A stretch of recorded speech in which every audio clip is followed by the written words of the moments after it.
ညီကိုနှကောင်သားဘေးချင်းရှင်လဲနေကြတဲ့အချိန်မှာနေရီတိုကတော့သူ့ရဲ့နောက်ဆုံးအချိန်ကိုကြောက်ဖို့အစင်းသင်းဖြစ်နေခဲ့ပြီဖြစ်ပါတယ်ခူရာမာနဲ့နေရီတိုနှစ်ယောက်လုံးကသူတို့ဆုံးဖြတ်ထားတဲ့အရာကိုလက်ခံဖို့အသင့်ပြင်ထားပြီးဖြစ်တဲ့အတွက်ဘာမှနောင်နာရစရာမရှိတော့ပေမဲ့ဟီနာတာနဲ့ဟီမာဝါရီကိုနှုတ်မဆက်လိုက်ရတဲ့အကြောင်းတော့စိတ်မကောင်းဖြစ်မိတဲ့အကြောင်းနေရီတိုကပြပြလိုက်ပါတယ်ဘရူတိုနဲ့ခါဝါကီကတော့တကယ်ညီကိုတွေလိုတယောက်နဲ့တယောက်တွန်းအားပေးအရွယ်ကြောင်းနေကြပြီဖြစ်လို့စိတ်ပူစရာမရှိတဲ့အကြောင်းနေရီတိုကပြပြလိုက်တာကြောင့်ခူရာမာကလည်းနေရီတိုနဲ့ဆာစကဲလိုလာလို့ပြန်ပေးလိုက်ပါတယ်ဆာစကဲမှာကအီတာချီလိုအရန်ကောင်းတဲ့အကိုတယောက်ရှိနေသေးတဲ့အတွက်နေရီတိုကလည်းအရင်ကတော့အားကြပေမဲ့သူနဲ့ငွေချင်းစာတွေကအမြဲအတူရှိနေခဲ့တဲ့ခူရာမာကညီကိုတယောက်ဆိုတာထက်တောင်ပိုသေးရဲ့အကြောင်းပြပြလိုက်ပါတယ်နေရီတိုပြောသလိုပဲခူရာမာကသပင်အဝါနဲ့ကောင်းပြီးတရင်ရင်ကြီးပြင်းလာတာကိုတစ်ဘဝလုံးမြင်နေခဲ့ရတာဖြစ်ပြီးသူ့မှာကအမုန်းတရားတွေဒေါသတွေနဲ့ပဲပြင်းနေနေခဲ့တာကြောင့်နေရီတိုစိတ်တုန်လာတဲ့အဲ့ဒီအရာတွေကလည်းပေါ်ထွက်လာခဲ့တဲ့အတွက်အဲ့ဒီကောင်လေးကိုလူတိုင်းကကြောက်ရွံ့စေခဲ့တာဖြစ်တဲ့အကြောင်းခူရာမာကပြန်ပြောပြနေတယ်ပါတယ်ဒါပေမဲ့လည်းနေရီတိုကတော့သူ့ကိုခူရာမာကယ်ပြီးခဲ့တဲ့အချိန်တွေနဲ့အများကြီးရှိတဲ့အကြောင်းနဲ့ခူရာမာကမကူညီတေချာပေါက်ရှုံးနေမဲ့တိုက်ပွဲတွေနဲ့ခဏခဏရှိခဲ့တဲ့အကြောင်းဝန်ခံလိုက်ပါတယ်လူသားတွေကသေးပြီးဆိုရင်စွမ်းအားကိုပဲစိတ်ဝင်စားကြတဲ့အတွက်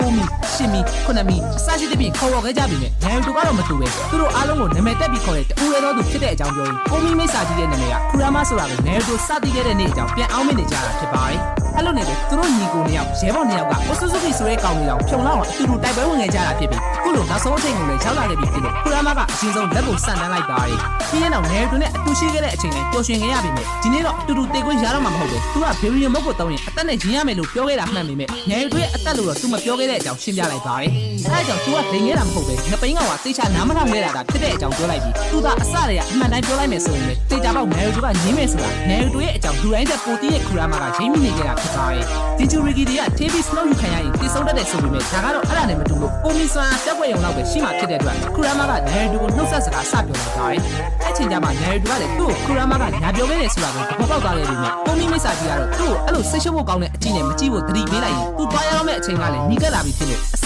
အရာဒီယူဆိုင်ဖို့ကျမ်းမာအောင်နေလို့မှာခဲ့လိုက်ပါတယ်သူနဲ့အတူမရှိတော့တာကြောင့်နေရီတိုမှာအချိန်ကလိုဆွမ်းအားတွေရှိမှမဟုတ်တော့ပဲအရင်လိုဒစူရိုးဆက်ဆန်အောင်မတုံးမဲ့တက်ခိုက်မယ်ဆိုရင်သူ့နောက်လိုက်လာရလိမ့်မယ်လို့လည်းသတိပေးသွားခဲ့ပါတယ်နေရီတိုကတော့သူ့ရဲ့အရင်ကြီးဆုံးမိတ်ဆွေတယောက်ညီကိုတယောက်ညီသားစုဝင်တယောက်လို့ဖြစ်နေတဲ့ခူရာမာကိုထွက်မသွားပါနဲ့လို့ကလေးတယောက်လို့အဖေပြီးတားနေခဲ့ပြီကြမ်းတမ်းလာတဲ့ကိုမီမိတ်ဆာကြီးခူရာမာကတော့တဖြည်းဖြည်းမှုံဝါပြောက်ွယ်သွားပြီဖြစ်ပါတယ်အဲ့လိုနဲ့လူမဲမသိတဲ့ခင်မာတွေကတူရှိလာခဲ့ပြီးကြီးကြံနေဖဲချင်းခံရတဲ့စွမ်းအားကြီးရဲ့တန်မာတဲ့ရင်းနှီးတဲ့ဂျီမောခဲ့ရတဲ့အခိုက်အတန့်တွေအားလုံးကအတူတူကြော်ပြတ်ခဲ့တဲ့ဒီနေတိုရဲလို့တဖြည်းဖြည်းဖြစ်ပြီးလာတဲ့အချိန်တွေကစလို့ဒီနားမှာစောင့်ကြည့်နေရင်းနဲ့ရဲဘော်ရဲဘက်အဖြစ်နဲ့အတူတိုက်ပွဲဝင်နေခဲ့တဲ့ခူရာမာကသူ့နာမည်ကိုခေါ်ခဲ့တဲ့တပူးလေးတော့ကောင်းလေးကိုပဲနောက်ဆုံးအနေနဲ့ပြီးတိုင်နှုတ်ဆက်သွားခဲ့လို့ဖြစ်ပါတယ်